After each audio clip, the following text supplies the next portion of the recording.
My friends, if you're like me, time doesn't always seem to be on your side.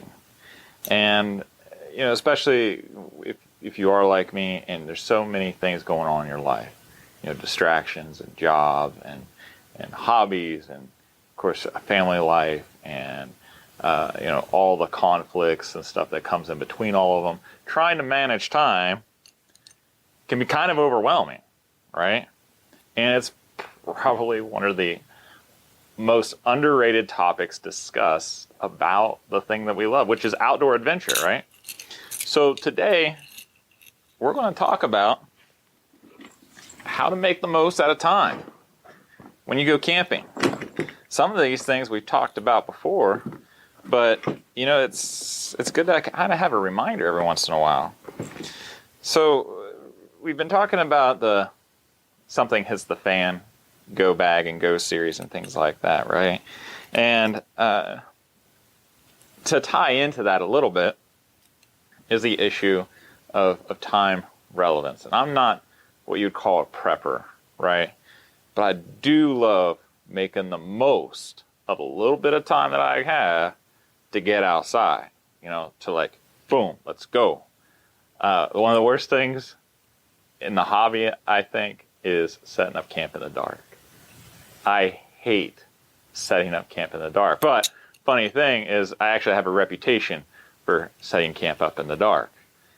So, you know, I got a little bit of experience in trying to battling this.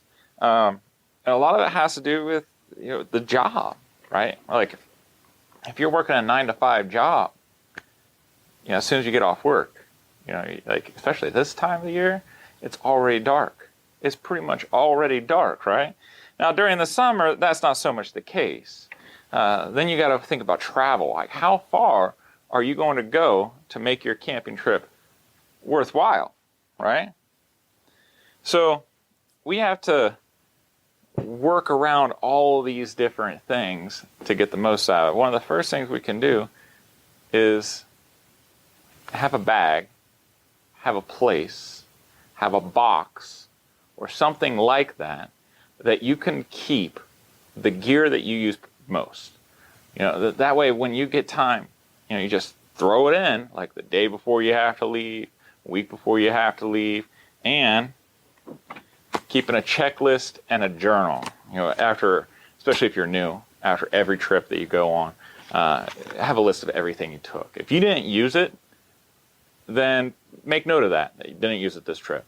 And maybe it's because something came up, you know, something happened, right? Now, there's certain things that you want to have just in case of an emergency. First aid kit. If you never use a first aid kit, that's perfectly okay. But you should always take one. You know what I mean?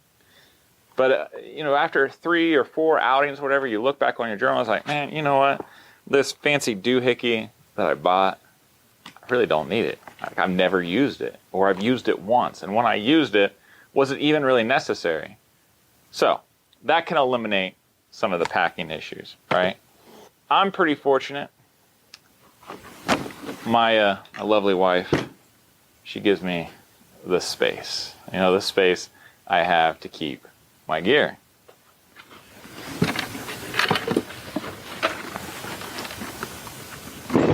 And one of the things that's I just found useful time and time again is this box. Now I got gear elsewhere.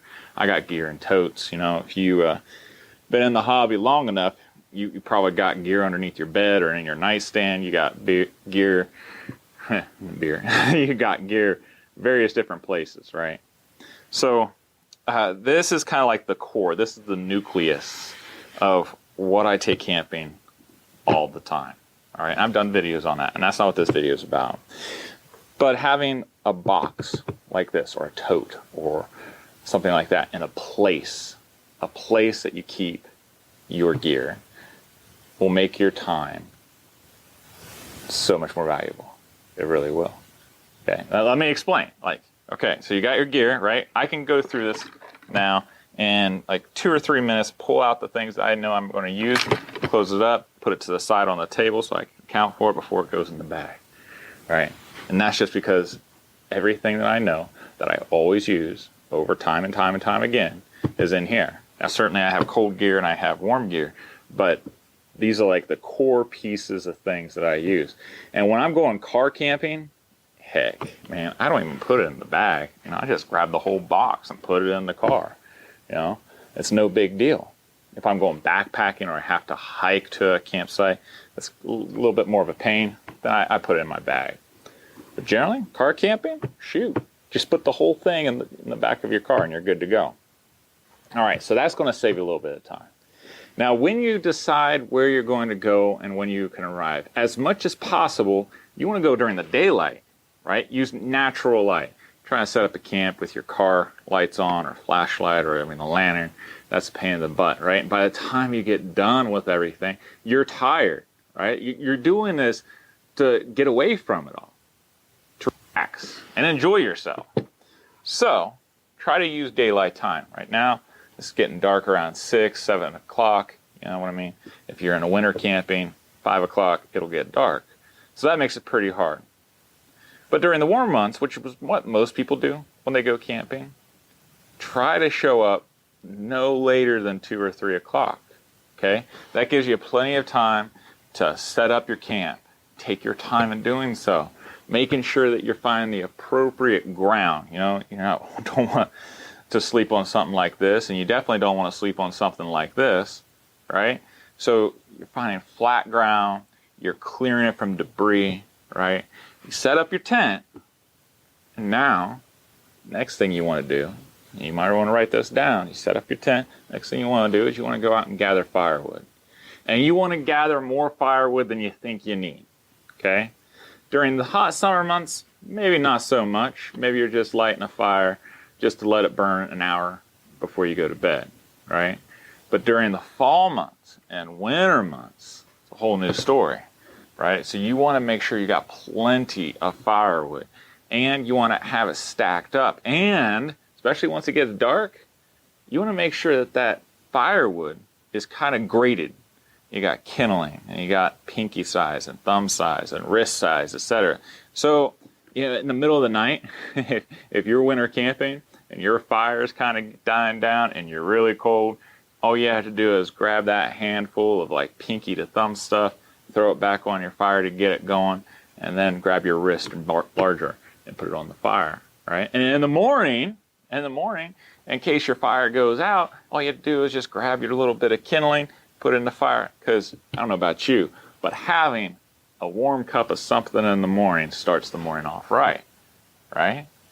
Okay, so now let's talk about food preparation, because generally food's part of the fun. Now, if you're starting out, have like one meal that's really in-depth, okay, just one.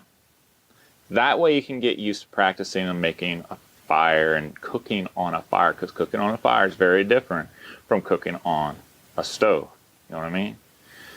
So once you have that down and you practice it, you're good to go. You can cook things rather quickly. You know exactly how it goes. But starting out, that's a little bit more difficult. So you have one meal that you plan on cooking. That's going to be your fancy or your big meal, a little bit more in depth, a little bit more preparation possibly, right? Ideally, you want to do all your preparation beforehand. If you can cut up an onion and put it in a little plastic container before you go, all the better. You know what I mean? Having some easy, quick meals, whether it be canned meals like canned stew. I love canned stew. When I'm hunting or when I'm just like going on a hike or something, having a can of stew that I can put out in a pot and eat, heat it up, it's good, right? Maybe you try, those fancy backpacking meals, but they're pretty expensive. You can also get military MREs, hit or miss. Most of them are pretty good, in my opinion. You can also go through your freeze-dried section. Thinking rice, thinking Uncle Ben's rice with all the flavors and stuff. Get you a pouch of flavored chicken. You can get the instant mashed potato pouches. You can get pouches of gravy, right? So you can get all these different things that are rather quick, and all they need is just a little bit of water, right? Or just heat up. So that'll save you time too. If you're interested, we have a cookbook. If you go to my website, www.honorableoutfitters.com, on the front page there, you can check that out. There's 97 historical recipes. So again, as far as saving time, There's a lot of great ideas, and they're all from historic campcraft writers. I promise you, from my family and my personal taste, all of them are delicious, and you can prepare them on the fire at camp, or you prepare them at home and take them with you. And they are so, so good. I promise you.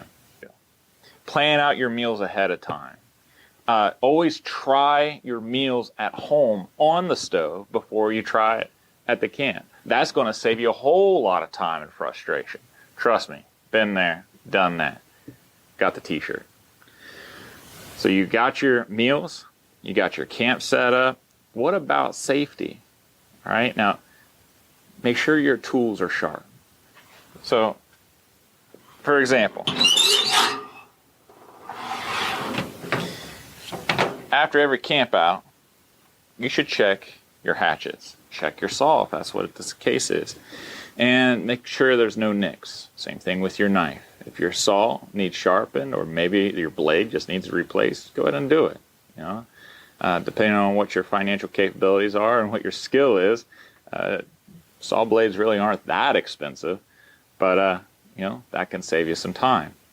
But you don't want to be sharpening your tools or repairing your tools out in the field. You want to have it ready to go. Same thing with your belt knife and your pocket knife. Those tools are the nucleus of things that you're going to do at camp and you can have fun with. When you're sitting back, you're listening to the birds and the insects and the frogs, or in the winter, maybe you're just trying to listen for the squirrels, or maybe listening for the deer if you're at deer camp, and you're just whittling away, right? But a sharp tool is a safe tool. A dull tool is a dangerous tool. You know, I'm a scout leader, and I can't tell you how many accidents or near accidents I have seen. I kind of was involved in a couple myself when I was a kid, just because I didn't sharpen my tools. So again, it's time saving. Sharpen your tools and have it ready to go. Also, have your first aid kit completely packed up and ready to go. After a weekend camp out, check your medicines that you use. If you have regular medicines, or maybe you have sleeping aids. I do. I use sleeping aids because the first night at camping is the hardest night. And man, you want to get sleep. Okay? So that's another time aspect, right? If you want to get the most out of your camp out, make sure you get plenty of sleep. Don't be afraid of going to bed a little bit early. That way you're well rested. And, you know, if it's cold, it's a lot easier to go to sleep when it's warm, because heaven knows, you're going to wake up when it's cold. You may have to use the restroom, things like that. So going to bed a little bit early is not a bad thing. You're well rested. You'll have a lot more fun for the weekend. Also, go to the bathroom before you go to bed. I don't care if you went to the bathroom 10 minutes before. Right before you get in your sleeping bag, make sure that you go to the bathroom. That is going to give you a much better night's rest. Don't drink. Kind of dehydrate yourself, okay? Especially if you're my age, dehydrate yourself about an hour and a half, maybe even 2 hours before you think you're going to go to bed. Again, trust me, you won't get up 2 or 3 times a night to go to the bathroom, because that's not the best. When you set up your camp, we already talked about having a nice, good area, and you have time to do it. You should also take the same amount of precautions and careful behaviors of packing up your camp, striking your tent, making sure that your ropes are all tied up, because you know, untangling ropes when you're trying to set up a tent, that's a pain in the butt. Take the time, you know, and do it. Don't rush it. Clean off all the debris off your tent. Same thing with your packs and stuff. You know, make sure you have all your pack completely empty, because sometimes critters get in there. So shake it out really good and pack it in just like you packed it before you left. Everything should have its place. Doing things like that is going to put it in memory. And that's going to save you time as well, because you know exactly where your first aid kit, you know exactly where your socks are, you know exactly where your gloves are to go out and stay warm, or maybe do some woodwork, right? So where every time that you pack your pack, make sure you pack it the same way. Now, when you're starting out, it may take a little bit of learning and tweaking about packing your pack. just to get it set right and the weight distribution one side over the other. So those are some things that you're going to have to tweak. But as you get better, as you become more knowledgeable, you'll be able to do this. You'll be able to do it in your sleep. And then when somebody goes camping with you, you got some tenderfoot or greenhorn, and they say, hey, do you happen to have an extra set of gloves? And you say, yeah, get it in my pack. It's in this particular pocket on the right-hand side. Or if it's a pack like this, it's just an open bag. You say, yeah, open up the flap. It's on the right-hand side as you're looking into it, about midway down. I promise you, saving your time. And you're teaching others the skill as well. Because they'll be so impressed that you know exactly where everything is, and they'll look up to you like, huh, all right, well, I'm going to do that. I'm going to be just like that. If you're teaching kids, young people, think of doing that. And have them like do a speed run with you. All right, we're going to pack our pack on 3. Let's see who gets everything first. And you just, darn, all right. Make it a game, make a little bit of competition, have a little bit of fun with it with young people, and it's a good time, right? And have the young person take out stuff out of your pack. That way they learn just from seeing it and touching it and everything how you packed it. Again, because they're young, different stuff, different weight, everything. They may have to tweak it a little bit, but they'll at least get the general idea. You're passing on your wisdom, you're passing on your skill. All right. So that kind of concludes the time management thing about going camping. You want to maximize the amount of fun that you can possibly have. Preparing your meals ahead of time, right? Making sure you practice how to cook your meals. Get there early enough so you can set it up before dark. Gather your wood or any of your fuel. That way, you're not scrambling in the middle of the night or in the morning, or after you start your fire, you have to leave it to go get more wood, right? So having all your resources in line will go a long way. But it all starts with a setup like this. It all starts with your bag and box. And I tell you, once you go to this type of system, you won't go back. And in case something does hit the fan, again, you know exactly where the stuff is. You can grab it. You can go. So if you like this video, please click like, because it helps other people find it. You'll be doing them a favor. We really appreciate it. If you're interested in getting my monthly newsletter, which has tips and tricks like this, it has articles about the historical artifacts that I just don't have time to put in the video. And it gives you all the updates to the channel, and there's even some special deals on there as far as shopping and things like that. All the different things that I suggest. So if you like this stuff, if you like camping, historical camping, if you like tips and tricks, then definitely in the description box below, you can click that link and just give us your email. And once a month, at the end of the month, we'll send it to you. And I hope you enjoy it. And don't forget to check out my podcast at Campfire Chats, Honorable Outfitters, on all the different podcast networks. I hope you guys get out in the woods and have a little bit of time. This is the perfect season. Give a kiss and a hug to your loved ones, and I'll see you guys next time. Take care.